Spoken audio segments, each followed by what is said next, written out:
Hey everyone, welcome to this Lunar Eclipse Sidereal Astrology Forecast. This is for the eclipse on July 16th, 2019. Alright, so this heightened part of the eclipse cycle that started about 2 weeks ago with the solar eclipse. Now we come to the full moon energy of the lunar eclipse. So this eclipse is going to be conjunct the south node in Sagittarius. If you were expecting me to say Capricorn just then, be sure to check out the link down below for more information on true sidereal astrology. So Sagittarius, the centaur, time of doing a status check and further developing the side of ourself that is about expanding our horizons. It's all about getting in touch with that free-spirited side of ourself, to listen to that inspiration, and in that way, expand our worldview. Really good time for changing our perspective, perhaps, maybe releasing some past perspectives that are no longer serving, that can free us up and liberate us. And continuing along our life journey with a sense of greater awareness and purpose. So with this full moon, we have a conjunction to Pluto and Saturn. So there could be some transformation of these beliefs. There could be some new realistic perspectives we could be grounding with Saturn. And of course, balancing this with practical Gemini. We have some oppositions over there and in Cancer as well. So staying grounded in what can be implemented and staying flexible, especially with Mercury retrograde right now, and connecting to our feelings and our soul can help balance out a lot of this energy. All right, so let's take a look at all of this here in more detail when we return.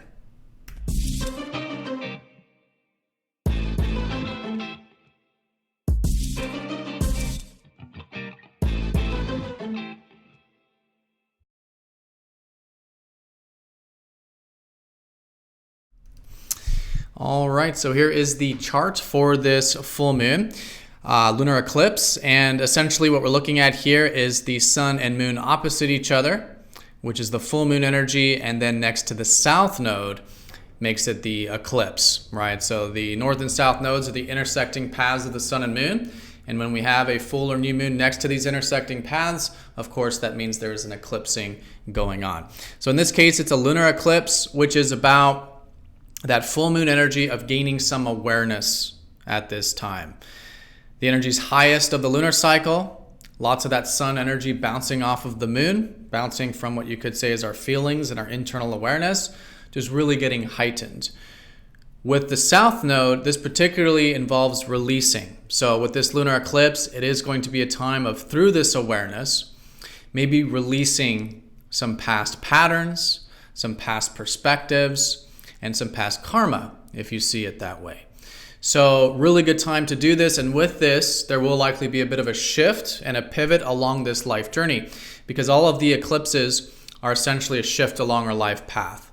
And during the lunar eclipse, there could be some shifts. We'll see what's working and what isn't working along this journey, maybe from the past 2 weeks from the solar eclipse, or maybe from the previous 6 months or longer, maybe the previous year in that sense. So shifts along the life journey from this awareness, really good at this time.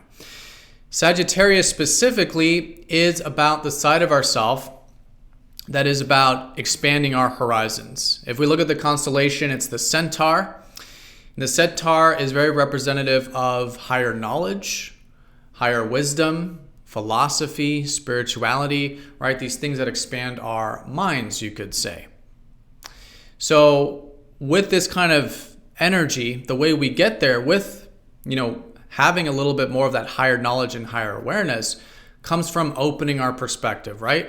We can't have new beliefs, we can't have new perspectives if we aren't open to them. So Sagittarius is about getting in touch with that side of ourselves that is free-spirited, is willing to have new experiences, willing to expand those horizons. This can sometimes be quite literally, such as through adventure, right? Getting in touch with that adventurous, spirited side of ourselves. And all in all, just feeling a bit inspired, right? Sagittarius is about what inspires us, what excites us, it's fire energy. What gives us that sense of spirit? And in that way, it opens our perspectives, our beliefs, our potentials, expanding our mind. And in that way, we start to gain these higher perspectives, higher knowledge.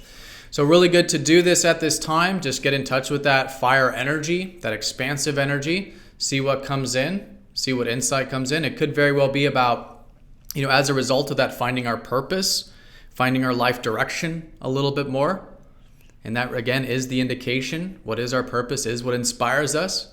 Our path is what gives us that spirit for life. This kind of a thing.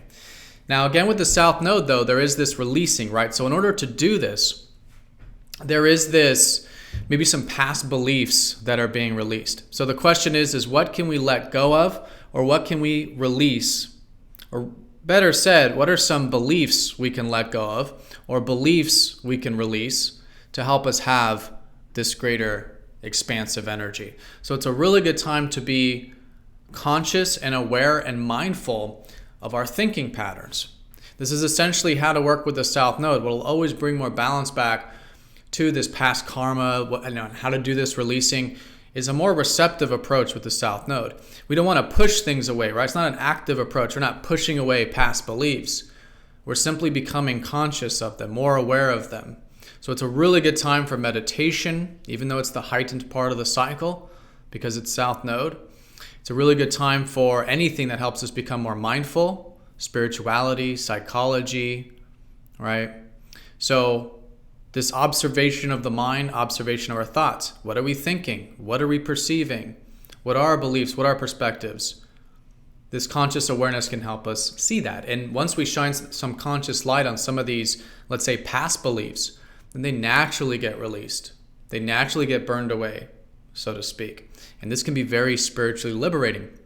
The South Node is very much about spiritual freedom, spiritual releasing. It can feel like we're taking a 10-pound backpack off of our backs sometimes, especially if there are any concerns. It's a good time to be mindful if there's any concerns, thinking automatic, unconscious concerns about some of these Sagittarius things. And in that way, that awareness, again, can help free us up. So it's going to be a very liberating time collectively, very transformative time collectively, especially once we start to look at the aspects, because this full moon is going to be very, very close to Pluto, the planet of transformation and change. Now, two ways of working with Pluto. One is practicing non-attachment. Pluto helps us strip away things, because in order to transform and in order to change, we have to be non-attached, right? We can't change things if we're still holding on to, attachments. And so by practicing non-attachment, by being okay with the outcome or accepting not having whatever it is we're attached to, whatever that deep fear is or where that's coming from, right? It's not easy, but as we dive deep, we release, we have a little bit more non-attachment, then that allows for change. And in this case, the change of perspective, because Pluto will be transforming our beliefs and our perspective with this full moon. So really good to practice non-attachment, and really good to face fears as well, if there is anything in this spirited side to life. In that way, that could also be very self-empowering. Now, Saturn's very close by. Saturn and Pluto are going to conjoin around January of next year. With this lunar eclipse emphasizing Saturn, it's a good time for doing the work. What are some grounded perspectives, right? Saturn's helping us stay very grounded so that we have some realistic views of life and what's possible. So it is good to incorporate this side of it as well. While these changes are happening, how can we stay grounded? How can we be patient with maybe some of these inspirations or potentials, right? Saturn's about the time and space. How can we work within the time and space limitations to make this stuff happen?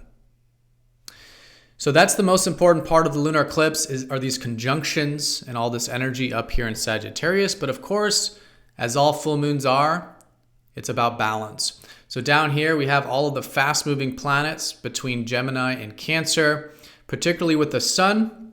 This is about staying balanced with the Gemini side to it, which is the practical side, right? We can't expand our worldview without staying very practical. What can be implementable, so to speak, right? How can we also be flexible? Gemini is very much about staying flexible, light on our toes, especially with Mercury retrograde right now. There's a lot of stuff shifting and changing in terms of these perspectives and thoughts and ideas here in July. All right, so staying flexible, staying adaptive with Gemini, because that's what our expansive stuff in life needs us to be able to implement this stuff, and needs us to be able to be adaptive and flexible to wherever that life path is taking us.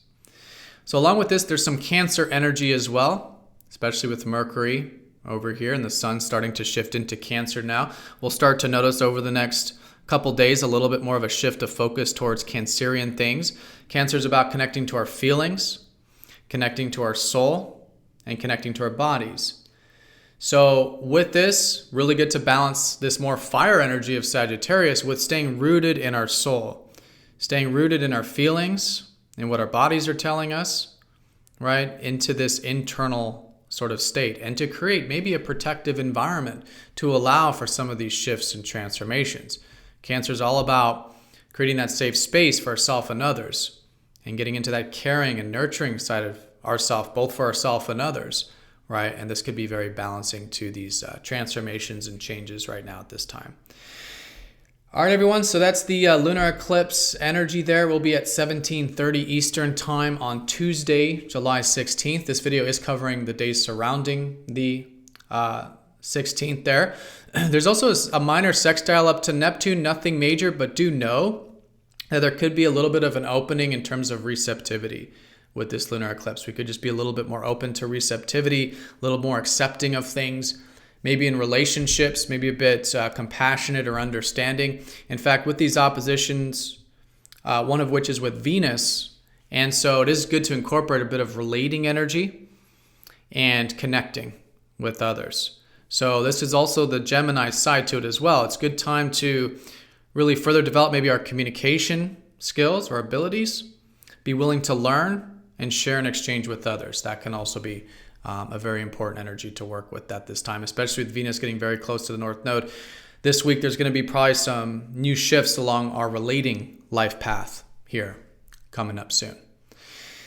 All right, everyone, so that's the lunar eclipse. Let me go ahead and show the aspects for those of you who do want to see the aspects. Again, it will be at 17:30 Eastern time on Tuesday the 16th. As we lead up to the lunar eclipse, there will be more awareness increasing, and then after the eclipse, there'll be some integration. So it'll be about maybe making some of those shifts and changes from whatever that awareness is. There is a opposition between Venus and Saturn going exact as we get into Wednesday.